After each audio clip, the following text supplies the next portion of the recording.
அல் ஜன்னத் இஸ்லாமிய மாத இதழ் ஜூலை மாத இதழில் ஹஜ் 2026 ஒரு பார்வை. தமிழ் சமூகத்திற்கு ஓர் எச்சரிக்கை. ஆட்சி அதிகாரம் எப்படி இருக்க வேண்டும்? ஒவ்வொரு செயலும் எதிர்வினை ஆற்றும். இஸ்லாம் பண்படுத்தும் தலை சிறந்த குணங்கள். பாவம் செய்த பின்னரும் அல்லாஹ் நேசிக்கும் 10 மனிதர்கள். இஸ்லாத்தின் பார்வையில் அன்பு. இன்னும் பல சுவாரஸ்யமான ஆக்கங்களோடு வெளிவந்துள்ளது அல் ஜன்னத் இஸ்லாமிய மாத இதழ். அல் ஜன்னத் மாத இதழை வாங்கி படியுங்கள், பிறருக்கும் பரப்புங்கள். அல் ஜன்னத் மாத இதழ் ஆண்டு சந்தா உள்நாடு 240, வெளிநாடு 1100. தனிப்பிரதி ரூபாய் 20 மட்டுமே. உங்கள் பிரதிக்கு இன்றே முந்துங்கள். அல் ஜன்னத் இஸ்லாமிய மாத இதழ். அலைக்கும் வரஹ்மத்துல்லாஹி வபரகாத்துஹு.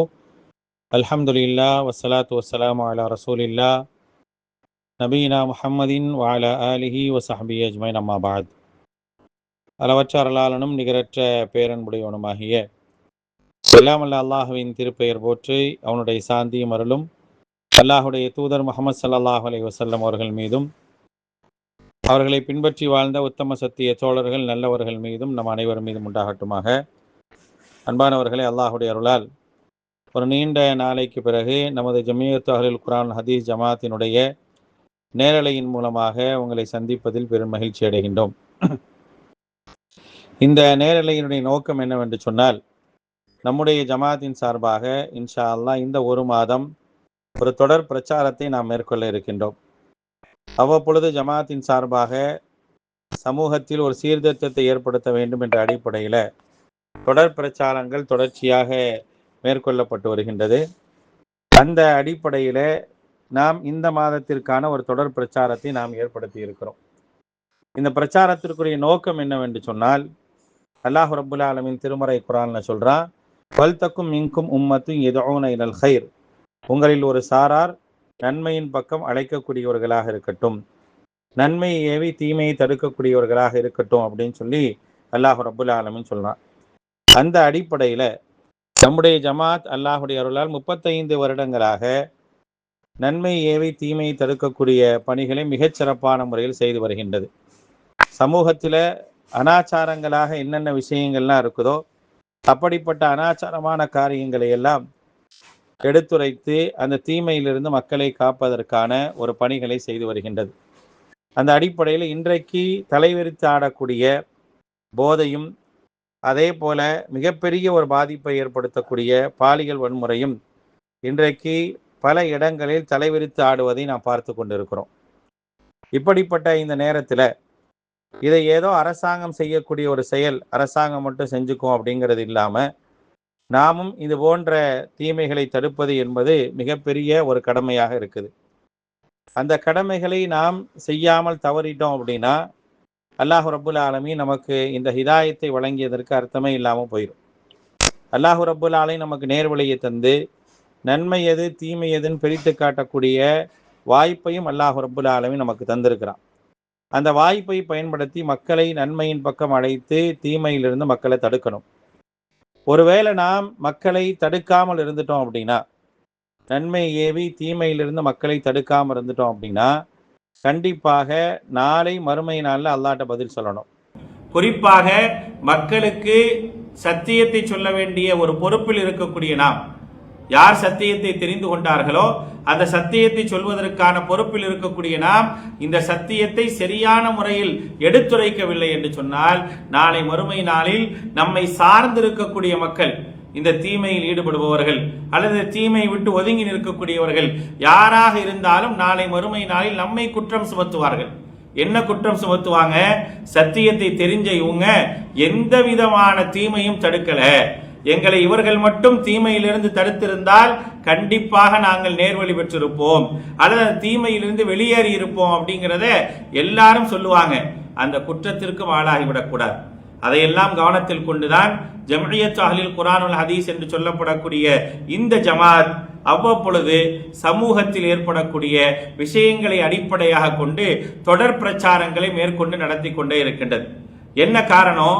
தொடர் பிரச்சாரங்களை நடத்துவதற்கான காரணம் என்னன்னா, மக்களிடையே எப்படியாவது சத்தியத்தை பற்றியான ஒரு விழிப்புணர்வை ஏற்படுத்த வேண்டும், மக்களை நன்மையின் பக்கம் அழைக்கணும், மக்களை தீமையிலிருந்து தடுக்க வேண்டும் என்பதற்காக அவ்வப்பொழுது நம்முடைய ஜம்மியாவின் சார்பாக பிரச்சாரத்தை தொடர் பிரச்சாரத்தை மேற்கொண்டு இருக்கிறோம். அந்த அடிப்படையில் இந்த ஒரு மாத காலம் இன்றிலிருந்து இந்த மாதத்தினுடைய 31ஆம் தேதி வரை நாம் ஒரு பிரச்சாரத்தை கையில் எடுத்திருக்கிறோம். அந்த பிரச்சாரத்துடைய தலைப்பு என்னன்னா, சமூகத்தின் தீமை போதையும் பாலியல் வன்முறையும், போதையும் வாலிபல் வன்முறையும் விழிப்போம் காப்போம் அப்படிங்கிற ஒரு தலைப்பின் கீழாக என்ன செய்யறோம் அப்படின்னா ஒரு தொடர் பிரச்சாரத்தை மேற்கொள்ள இருக்கிறோம். இந்த தொடர் பிரச்சாரத்துடைய நோக்கம் என்னன்னு தெரியும். சமீப காலமாக நீங்கள் தமிழகத்தை எடுத்துக்கொண்டீங்க அப்படின்னா தமிழகத்தில் மிகப்பெரிய தீமைகள் எல்லாம் தலைவிரித்து ஆடக்கூடிய ஒரு நிலையை நம்ம பார்க்கிறோம். பார்த்துட்டு நம்ம என்ன செய்ய முடியாது, அரசாங்கம் தான் இருக்குல்ல அது செய்யறதை செய்யட்டும் அப்படின்னு சொல்லி நம்ம சும்மா இருந்துட முடியாது. அரசாங்கம் அதனுடைய காரியங்களை செஞ்சாலும் ஒரு சக மனிதனாக, ஒரு மனிதாபிமுள்ள மனிதனாக நான் செய்ய வேண்டிய காரியங்கள் ஏராளமா இருக்குது. அதிலும் குறிப்பாக நான் முஸ்லிம், அல்லாஹ்வை ஏற்றுக்கொண்ட இறை நம்பிக்கையாளன். நான் எது நன்மை எது தீமை என்பதை சரியான முறையில் பிரித்தறிந்து படித்திருக்கின்றேன். அதற்காகத்தான் அல்லாஹ் ரப்புல் ஆலமீன் எனக்கு என்ன செஞ்சிருக்கிறான், திருமறை குர்ஆனை கொடுத்திருக்கிறான். ஹுதல் லின்னாஸ் வ பையினாத்தின் மினல் ஹுதா வல் ஃபுர்கான், மனிதர்களுக்கு நேர்வழி காட்டக்கூடிய, அதே நேரத்தில் எது நன்மை எது தீமை என்பதை பிரித்து காட்டக்கூடிய திருமறை குர்ஆனை பெற்றிருக்கக்கூடிய, அந்த குர்ஆனை பிரச்சாரம் செய்யக்கூடிய சமூகமாக நாம் இருக்கிறோம். அப்படின்னா நாம் இந்த தீமைக்கு எதிராக நடவடிக்கை எடுக்க வேண்டிய ஒரு கட்டாயத்தில் இருக்கிறோம். அரசாங்கம் இருக்குது, அந்த அரசாங்கம் பார்த்துக்கொள்ளும். காட்சிகள் மாறினாலும் ஆட்சிகள் மாறினாலும் காட்சிகள் மாறுவதில்லை. அதனால இப்படி நடந்துகிட்டே இருக்கும். அவங்க பார்க்கறாங்க, நடவடிக்கை எடுக்கிறாங்க, எடுக்கல, நம்ம பாட்டுக்கு நம்ம வேலையை பார்ப்போம் இருந்துட முடியாது. நாம் எடுக்கக்கூடிய முயற்சியின் மூலமாக தீமைகள் ஒழிக்கப்படுவதற்கான வாய்ப்புகள் கண்டிப்பாக இருக்கும். ஏன்னா நாம் அல்லாஹ்வுடைய திருப்தி அடிப்படையாக கொண்டு மக்களை எப்படியாவது நேர்வழியின் பக்கம் கொண்டு வர வேண்டும் என்ற ஒரு நல்ல எண்ணத்தில் இந்த முயற்சி எடுக்கிறோம். இது ஏதோ பெருமைக்காகவோ விளம்பரத்திற்காகவோ நாங்களும் பிரச்சாரம் மேற்கொண்டோம் அப்படிங்கிற சொல்றதுக்காக இல்லை. ஏன்னா ஒரு முஸ்லிம் என்ற அடிப்படையில நான் ஒரு தீமையை பார்க்கும் போது அந்த தீமையை கண்டு நான் கடந்து செல்ல முடியாது. அதை தடுக்க வேண்டிய கட்டாயத்தில் இருக்கிறேன். யாரோ எவரோ செய்யறாங்க அப்படின்னு போனா அது சன்னம் ஜன்னமாக உருவாகி எல்லா இடத்திலும் பரவி கிடக்கக்கூடிய ஒரு சூழ்நிலை வரக்கூடிய ஒரு நிலையை நம்ம பார்க்கிறோம். இன்னைக்கு என்னவெல்லாம் இந்த சமூகத்துல தீமையாக இருக்குன்னு பாருங்க. போதை மிகப்பெரிய ஒரு தீமையாக தலைவிரித்து ஆடுகின்றது. அந்த போதையால் ஏற்படக்கூடிய விளைவுகளை யோசிச்சு பாருங்க. அந்த போதையின் காரணமாக ஏற்படக்கூடிய விளைவுகள் என்ன? இன்று கூட இன்றைக்கு செய்திகள்ல பார்த்திருப்பீங்க, கொலை செய்யப்பட்டு தலைவேறு கால்வேறாக பிரித்து கிடக்கக்கூடிய அளவிற்கான கொலைகார நகரங்களாக மாறி வரக்கூடிய எத்தனையோ இடங்களை பார்க்கிறோம். செய்யறவன் எப்படி செய்யறான், நான் என்ன செய்யறேன்றது தெரியாத அளவுக்கு போதையால் சீரழிந்து போய் இப்படிப்பட்ட காரியங்களை செய்யறான். இரக்கமற்றவனாக மனிதத்தன்மையற்றவனாக மாறக்கூடியவனாக மாறிடுறான். அதுக்கு மிகப்பெரிய ஒரு நிலையில மிகப்பெரிய அதுக்கு உறுதுணையாக இருப்பது என்ன அப்படின்னு கேட்டீங்கன்னா போதை தான். இந்த போதையினுடைய விஷயத்தை பொறுத்த வரைக்கும் இஸ்லாம் என்ன சொல்லி காட்டுகின்றது? போதை என்பது ஹராம், முழுமையாக தடுக்கப்பட்டது என்று இஸ்லாம் சொல்லுது. இந்த போதையை விட்டு ஒரு மனிதன் விலகினால்தான் வெற்றி அடைய முடியும் அப்படிங்கிற ஒரு அடிப்படை தத்துவத்தை நமக்கு சொல்லி காட்டுகின்றது. போதையுள்ள ஒரு சமூகத்தை போதையற்ற ஒரு சமூகமாக மாற்றி காட்டிய வரலாறு இந்த மார்க்கத்திற்கு உண்டு. போதையால் சீரழிந்த ஒரு சமூகம், போதையோட வாழ்ந்த ஒரு சமூகம், மதுவை தயாரிக்கக்கூடியவர்களாக குடுவைகளாக வீட்டில் புதைத்து வாழ்ந்து கொண்டிருந்த சமூகங்கள் இருந்த ஒரு நிலையில இஸ்லாம் என்று சொல்லப்படக்கூடிய இந்த உன்னத மார்க்கம் என்ன செய்தது அப்படின்னா அவர்களுக்கு மத்தியில் மிகப்பெரிய ஒரு மாற்றத்தை ஏற்படுத்துச்சு. என்ன மாற்றத்தை கொண்டு வந்தது? எவர்களெல்லாம் போதையை பயன்படுத்துகின்றீர்களோ, இன்னமல் ஹம்ரு வல் மைசிரு, போதையும் சூதும் இருக்கின்றதே, ரிஜ்சும் மின் அமலி ஷைத்தான், ஷைத்தானுடைய காரியங்கள் ஒன்று, அதை நீங்கள் தவிர்த்து கொண்டால் மட்டுமே வெற்றி பெற முடியும் என்பதை மிக தெளிவாக சொல்லி காட்டுகின்றது. அது மட்டுமா, இந்த போதை ஏற்படுத்தக்கூடிய விளைவை சொல்லி காட்டுகின்றது. போதையை விற்றுக்கொண்டே, போதைப் பொருட்களை விற்றுக்கொண்டே போதையை பயன்படுத்துவது தவறுன்னு சொன்னா யாரும் அதை விட்டு விலகவே மாட்டான். இன்னைக்கு பாருங்க, இன்றைக்கு மது மட்டுமா போதையா இருக்குது? போதை ஏற்படுத்தக்கூடிய எத்தனையோ பொருட்கள் இன்றைக்கு உருவாக்கப்படுது. சிறார்களில் இருந்து கல்லூரியில் படிக்கக்கூடிய, பள்ளிக்கூடங்களில் படிக்கக்கூடிய மாணவர்கள் வரைக்கும் விளக்கத்தில் விடுவதற்கான எத்தனையோ போதை வஸ்துக்களை என்ன செய்யறாங்க, உருவாக்குறாங்க. என்னெல்லாம் இருக்குது? வெறும் சாராயம் மட்டும்தான் இருக்குதா அல்லது மது மட்டும்தான் இருக்குதா? அதை தாண்டி இன்றைக்கு கல்லூரி மாணவர்கள் பயன்படுத்துவதற்கான, பள்ளிக்கூட மாணவர்கள் பயன்படுத்துவதற்காக எல்லாவற்றையும் கொண்டு வராங்க. பவுடரை கொண்டு வரான், சிரிஞ்சை கொண்டு வரான், கொக்கைனை கொண்டு வரான், வெத்தட்டமைனை கொண்டு வரான், இப்படி பல விஷயங்களை கொண்டு வரான். எல்லாம் இலகுவாக மாணவர்களுடைய கையிலும், மாணவிகளுடைய கையிலும், இளைஞர்களுடைய கையிலும், வாலிப பெண்களுடைய கையிலும் கிடைப்பதற்கான எல்லா வாய்ப்புகளும் இன்றைக்கு திறந்து விடப்பட்டிருக்குது. எல்லா இடங்களிலும் இது புழக்கத்தில் இருக்குது. ஒரு 10 மாணவர்கள் ஒரு தெருவினுடைய ஓரத்தில் இருள் பகுதியில் சூழ்ந்து நிற்கிறாங்க அப்படின்னா அங்கே போய் பார்த்தோம் அப்படின்னா அவர்கள் போதைக்கு அடிமையாக கிடப்பதை பார்க்கலாம். கல்லூரி மாணவர்கள் போதைக்கு அடிமையாகி அடித்துக் கொள்ளக்கூடிய ஒரு சூழல்களை எல்லாம் பார்த்து கொண்டிருக்கிறோம். இதைத்தான் 1400 ஆண்டுகளுக்கு முன்னால் அல்லாஹ் ரப்புல் ஆலமீன் மிக தெளிவாக திருமறை குர்ஆன்ல சொன்னார். இன்னமா யுரீது ஷைத்தானு அய்யூகிஅ பைனகுமுல் அதாவத வல் பக்தா ஃபில் ஹம்ரி வல் மைஸர் அப்படினா. இதெல்லாம் யாருடைய செயல்? ஷைத்தானுடைய செயல் அப்படிங்கிறார். மனிதனுடைய மனிதத்தன்மையற்ற செயல் அப்படிங்கிறத ரொம்ப தெளிவாக அல்லாஹ் சொல்லி காட்டுறான். மது என்பதும் போதை என்பதும் மனிதத்தன்மையற்ற செயல். அது எப்படி வந்தாலும் அது தடைதான். குல்லு முஸ்கிரின் ஹராம் அப்படின்னு அல்லாஹ்வுடைய தூதர் ஸல்லல்லாஹு அலைஹி வஸல்லம். போதை ஏற்படுத்தக்கூடிய எந்த பொருளாக இருந்தாலும் தடைதான். தடை ஏற்படுத்தாமல் ஒரு தீர்வை ஏற்படுத்த முடியாது. நம்ம அரசாங்கத்திற்கு நாம் வைக்கக்கூடிய கோரிக்கை என்ன அப்படின்னா, ஒரு விஷயத்தினால் தீங்கு ஏற்படுகின்றது என்று சொன்னால் அந்த தீங்கு முழுமையாக ஒழிக்கப்படாமல் என்ன செய்ய முடியாது? மனிதர்களை காப்பாற்ற முடியாது. இது தீமைன்னு தெரியுது, அந்த தீமைக்கு விளம்பரம் பண்ணா போதுமா? மது அருந்துவது குற்றம், மது அருந்தி விட்டு வாகனம் ஓட்டாதீர், புகைப்பிடிப்பது உடல் நலத்திற்கு கேடு, இந்த ஒரு அடையாளத்தை இட்டால் மட்டுமே மக்கள் மத்தியில மது ஒளிஞ்சிருமா அல்லது போதை வஸ்துக்கள் ஒளிஞ்சிருமா? கண்டிப்பாக ஒழியாது. எது தீமைங்கிறமோ அதை தடுக்கணும், அது இல்லாமல் ஆக்கணும். அதுலதான் பெரிய வருமானம் வருது அப்படின்னா வருமானத்திற்கு மாற்று வழியை யோசிக்கணும். அரசாங்கம் யோசிக்கல அப்படின்னா காலங்கள் மாறிக்கொண்டே போகுது. இன்றைக்கு எல்லா தீங்கிழைக்கக்கூடிய பொருட்களையும் கைகளில் சிலார்களுடைய கையில சேர்ப்பதற்கான எல்லா வாய்ப்புகளையும் ஏற்படுத்துறாங்க. இதையெல்லாம் தடுத்து முழுமையாக ஒழிக்கல அப்படின்னா என்ன நிலைக்கு கொண்டு போய் முடியும் அப்படின்னு கேட்டீங்கன்னா எல்லாருமே ஒரு கட்டத்தில் சீரழிஞ்சு போயிடுவாங்க. சீரழிந்து போன பிறகு சீரழிஞ்சிட்டாங்க அப்படின்னு சொல்றதுல அர்த்தமே இல்லை. அதே போல இந்த அரசாங்கத்துக்கு நம்ம வைக்கக்கூடிய இந்த அறிமுக நிகழ்ச்சியின் மூலமாக வைக்கக்கூடிய கோரிக்கை என்ன அப்படின்னா, நிறைய இளைஞர்கள் உங்களை எதிர்பார்த்து என்ன செஞ்சிருக்கிறாங்க? ஓட்டு போட்டு தேர்ந்தெடுத்திருக்கிறாங்க. என்ன செய்யணும் அரசாங்கம்? நம்மளை நம்பி தேர்ந்தெடுத்த இளைஞர்களை நம்ம பாதுகாப்பது நம்முடைய கடமை. போதை முந்தைய ஆட்சியால் பரப்பிவிடப்பட்டது, போதை பொருட்கள் முந்தைய ஆட்சியால் தரப்பட்டது அப்படின்னு சொல்றதல்ல வேலை. மாறாக அரசாங்கம் அதை முழுமையாக தடை செய்யணும். எல்லா இடத்திலிருந்து தூக்கி எறியணும். அப்படி தூக்கி எறியாமல் இந்த சமூகத்தில் போதையை ஒழிச்சிட முடியுமான? போதையை ஒழிக்க முடியாது. தூக்கி எறியணுங்க, முழுமையாக அடித்து நொறுக்கப்பட வேண்டும். 1400 ஆண்டுகளுக்கு முன்னால் உள்ள வரலாறு எப்படிப்பட்டது தெரியுமா? நபிகள் நாயகம் ஸல்லல்லாஹு அலைஹி வஸல்லம் 1400 ஆண்டுகளுக்கு முன்னால இந்த சமூகத்தில் சீர்திருத்தத்தை ஏற்படுத்துவதற்காக மட்டுமே வந்தாங்க. இன் உரீது இல்லல் இஸ்லாஹ மஸ்ததஅது, என்னால் இயன்றவரை சீர்திருத்தத்தை ஏற்படுத்துவதற்காக வந்திருக்கிறேன். மனிதனுடைய ஆன்மீக ரீதியாக, மனிதனுடைய வாழ்வியல் ரீதியாக, சமூக ரீதியாக எல்லா நிலைகளிலும் சீர்திருத்தத்தை ஏற்படுத்த வேண்டும் என்ற ஒரே நோக்கத்திற்காக வந்தாங்க. வரலாறுகளை படிங்கள்.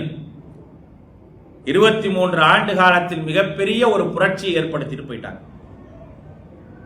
ஆன்மீக ரீதியில புரட்சி ஏற்படுத்தினாங்களா? ஏற்படுத்தினாங்க. சமூக ரீதியாக புரட்சி ஏற்படுத்தினாங்களா? ஏற்படுத்தினாங்க. தீமைகளை முழுமையாக அகற்றினார்களா? அகற்றினாங்க. அகற்ற முடியாதுன்னா ஒண்ணும் கிடையாது. அப்படிலாம் ஒரேடியா ஒழிச்சிட முடியாது, ஒழிப்பதற்கான வாய்ப்பை இல்லை அப்படின்னு சொல்றதெல்லாம் சும்மாங்க. ஒழிக்க முடியும், கண்டிப்பாக ஒழிக்க முடியும். ஒழிக்க முடியாதுன்னு எதுவுமே கிடையாது.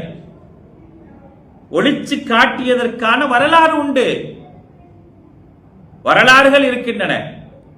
ஒழிக்கப்பட்டிருக்கின்றது, ஒழித்து காட்டப்பட்டிருக்கின்றது. அதற்கான வரலாறுகளை தயவு செய்து படிங்க. அரசாங்கம் உங்க கையில் இருக்குது. எல்லா அதிகாரத்தையும் கையில வச்சிருக்கிறீங்க. வைத்திருக்கக்கூடிய உங்களால் ஒரு விஷயத்தை தடுக்க முடியும்னா கண்டிப்பா தடுக்க முடியும். அதற்காக உறுதுணையாகத்தான் இந்த ஜமாத் இந்த பிரச்சாரத்தை எடுத்திருக்கு. எல்லா விஷயங்களையும் அரசாங்கத்திற்கும் சமூகத்திற்கும் கொண்டு செல்வதற்காகத்தான் இந்த பிரச்சாரம் மேற்கொள்ளப்படுகின்றது. போதையால் எப்படிப்பட்ட சீரழிவுகள் ஏற்படுது அன்றாடம் யோசிச்சு பாருங்க. மாணவ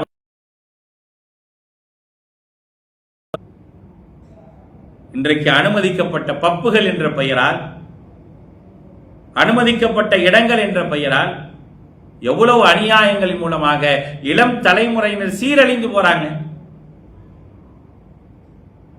குடும்பங்கள் எல்லாம் இன்றைக்கு கதறிக்கொண்டிருக்கக்கூடிய சூழல் எல்லாம் இன்றைக்கு ஏற்பட்டிருக்கா இல்லையா? இதையெல்லாம் தடுக்கிறதுக்கான வழி என்ன? எப்படி தடுக்க முடியும்? முழுசா தவிர்த்துக்கங்கன்னு சொல்லாத ஒளியே தவிர்க்க முடியாது. முழுசா நீங்க விலகுங்க, முழுமையாக அதிலிருந்து விலகியே ஆக வேண்டும். ஏன்னா சமூகத்துடைய மிகப்பெரிய தீமையே தாங்க இந்த மதுவினால் தான் எல்லா தீமையும் ஏற்படுது. இந்த போதையினால் தான் எல்லா தீமைகளுக்கும் வழிவகுக்குது. போதையில இருக்கிறவனுக்கு கை, போதையிலே ஊறி கிடக்கிறவனுக்கு என்ன செய்யறது? அதை இல்லாமல் அதன் மூலமாக மக்களுக்கு மத்தியில பல நன்மைகள் ஏற்படும். பொருளாதாரம் பல வேற வழியே இல்லைன்னு நம்ம நினைச்சிட்டு இருக்கோம். அப்படியெல்லாம் கிடையாது. நிறைய வழிகள் இருக்கு பொருளாதாரங்கள் வளர்றதுக்கு. அதையெல்லாம் உருவாக்கணும் அப்படின்னா இன்றைக்கு பொருளாதாரம் அழிவதே இது மாதிரியான போதைகளின் காரணமாக தானே. போதைகளில் தான் பொருளாதாரம் அழிந்து கொண்டிருக்கின்றது என்பதை யாராவது இல்லைன்னு சொல்ல முடியுமா? இன்றைக்கு அரசாங்கம் மக்களுக்கு உதவி செய்துன்னு வச்சுக்கங்க. ஒரு 2000 ரூபாய் நீங்க தரீங்க அப்படின்னா, ஒரு 3000 ரூபாய் தரீங்க அப்படின்னா அதில் பெரும் பங்கு எங்க போகுது? போதை வஸ்துக்களுக்காகத்தான் போகுது. சாராய கடையில் அப்படிதான் நிக்கிறான். இன்னைக்கு பார்க்கிறோமா இல்லையா?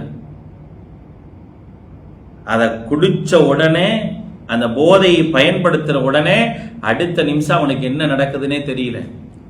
அதைத்தான் குர்ஆன் ரொம்ப அழகா சொல்லி காட்டுது. போதை என்பது மனிதனுடைய செயல் அல்ல, ஷைத்தானுடைய செயல். உங்களை மிருகமாக ஆக்குறதுக்கு சாத்தானுடைய செயல் தான் அது. இன்னமா யுரீது ஷைத்தான், ஷைத்தான் என்ன செய்யறான் அப்படின்னா யூகிஅ பைனகுமுல் அதாவத வல் பக்தா ஃபில் ஹம்ரி வல் மைசிர். போதையின் மூலமாகவும் சூதாட்டத்தின் மூலமாகவும் ஷைத்தான் உங்களுக்கு மத்தியில் வெறுப்புகளை உருவாக்குறான். உன்னுடைய பார்வையே தவறாக போயிடும். உடனே தவறான சிந்தனைகள் உருவாகுது. அந்த தவறான சிந்தனைகள் உருவான உடனே அவன் எடுக்கக்கூடிய நடவடிக்கைகள், அவன் செய்யக்கூடிய செயல்கள் எல்லாம் மிக மோசமானதாக இருக்கு. அப்படி மோசமான செயல்கள்ல ஒண்ணுதான் பாலியல் வன்முறை. இந்த மதுவுக்கும் போதைக்கும் பாலியல் வன்முறைக்கும் நிறைய தொடர்பு இருக்குது. போதையால் தான் பாலியல் துன்புறுத்தல்கள் அதிகமா நடக்குது. நம்ம பார்த்தோமா இல்லையா? ஒரு சிறுமிக்கு ஏற்பட்ட கொடுமையை நம்ம பார்த்தோமா இல்லையா? அந்த கொடுமையை செஞ்சவன் யாரு? பக்கத்து வீட்டுக்காரன் தானே, தந்தையை விட வயது கூடினவன் தானே. அவனுக்கு அந்த நேரத்தில் அப்படிப்பட்ட ஒரு மனிதத்தன்மையற்ற ஒரு சிந்தனை வருவதற்கான காரணம் என்ன? இந்த போதை வஸ்துக்கள். அவனுக்கு எதுவுமே தெரியாது. அங்க என்ன,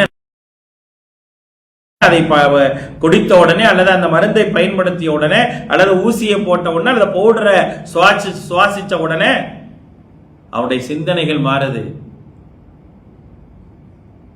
முன்னால் நிற்பது நம்முடைய மகளை போன்ற ஒரு பெண் குழந்தை தானே தெரிகிறது இல்லை. என்னுடைய பேர குழந்தையை போல உள்ள ஒரு குழந்தை தானே தெரிகிறது இல்லை. என் தாயை போன்றவள் தானே அப்படின்னு தெரிகிறது இல்லை. பெண், அவள் ஒரு போக பொருள். அவளை நம்ம என்ன வேணா பண்ணலாம், எந்த பிரச்சனையும் இல்லை. யார் கேட்பா? இதனால என்ன நடந்துரும்? இதனால எப்படிப்பட்ட விளைவுகள் ஏற்படும்? ஒன்றும் ஏற்படாது. கொஞ்ச நாளைக்கு சிறைவாசம், அவ்வளவுதான். அதுலேருந்து இலகுவா தப்பிச்சிடலாம். அதுக்கு ஆயிரம் வழிகள் இருக்குது அப்படிங்கிற மாதிரியான மனநிலைக்கு வந்துடுறான். அந்த மனநிலைக்கு வந்தனால இலகுவாக குற்றங்களை செஞ்சுட்டு போயிடும். என்ன செய்ய முடிஞ்சுங்க? பொருளாதார நிபுணர்களை வச்சு பொருளாதாரத்தை மேம்படுத்துவதற்கான வழிகளை யோசிக்க வேண்டும். அதிகாரம் என்பது இறைவனால் அதிகாரம் படைப்பது, யாருக்கு அதிகாரத்திற்கான வாய்ப்புகள் தரப்படுதோ அது இறைவனால் தரப்படக்கூடிய வாய்ப்பு. அந்த வாய்ப்பை எதற்காக இறைவன் தரான்? மக்களை பாதுகாக்கணும்னு தரான், மக்களை நல்லபடியாக வாழ வைக்கணும்னு தரான். அப்படிப்பட்ட வாய்ப்பை பெற்றவர்கள் மக்கள் மீது அக்கறை கொள்ள வேண்டும். மக்கள் இன்றைக்கு எதில் பாதிக்கப்படுறாங்களோ ஒரு பாதிப்படைவது எதனாலனா போதையாலும் பாலியல் வன்முறையாலும் தான். பாலியல் சீண்டல்கள் எங்க இல்லைங்க சொல்லுங்க. ஒரு பெண் அலுவலகத்தில் வேலை பார்க்க முடியல, பள்ளிக்கூடங்களுக்கு போக முடியல, கல்லூரிக்கு செல்ல முடியல, பஸ்ல பயணம் பண்ண முடியல. எங்க போனாலும் இந்த பாலியல் சீண்டல்கள் அப்படிங்கிற ஒரு சீரழிவு தொடர்ந்து கொண்டே இருக்குது. பயந்து பயந்து ஓடுறாங்க. பக்கத்துல நிக்கிறவன் நல்லவனா கெட்டவனா அப்படிங்கிற ஒரு அச்சத்தோட பயணம் பண்ணக்கூடிய ஒரு சூழல் இன்றைக்கு உருவாகிருச்சா இல்லையா? நம் மீது இருக்குது, குறிப்பாக அரசாங்கத்தின் மீது இருக்குது. யார் இதை தீமை என்பதை உணர்ந்திருக்கிறாங்களோ அவங்க மீது கட்டாயம் இருக்குது. அந்த அடிப்படையில தான் ஜம்இய்யத்து அஹ்லில் குர்ஆன் வல் ஹதீஸ் என்று சொல்லக்கூடிய இந்த ஜமாத் மக்களை சீர்திருத்த வேண்டும் என்பதற்காகவே மக்கள் மத்தியில மிகப்பெரிய ஒரு சீர்திருத்தத்தை இறையியல் ரீதியாக, சமூக ரீதியாக எல்லா நிலைகளிலும் சீர்திருத்தத்தை ஏற்படுத்த வேண்டும் என்ற ஒரு நல்ல எண்ணத்தில் கிட்டத்தட்ட 35 ஆண்டுகளுக்கு மேலாக இந்த ஜமாத் பயணித்துக் கொண்டிருக்கின்றது.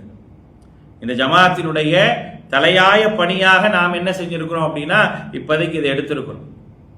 சமூகத்தின் தீமைகள், போதையும் பாலியல் வன்முறையும் விழிப்போம் காப்போம் அப்படிங்கிற ஒரு தொடர் பிரச்சாரத்தை இன்று முதல் நாம் மேற்கொள்ள இருக்கிறோம். அதனால இந்த தொடர் பிரச்சாரம் மூலமாக நாம் எல்லாத்துக்கும் சொல்லிற்கு கொண்டு போய் சேருங்கள். மக்களை காப்போம், விழிப்புணர்வை ஏற்படுத்துவோம். அல்லாஹ் அருள் புரிவார்.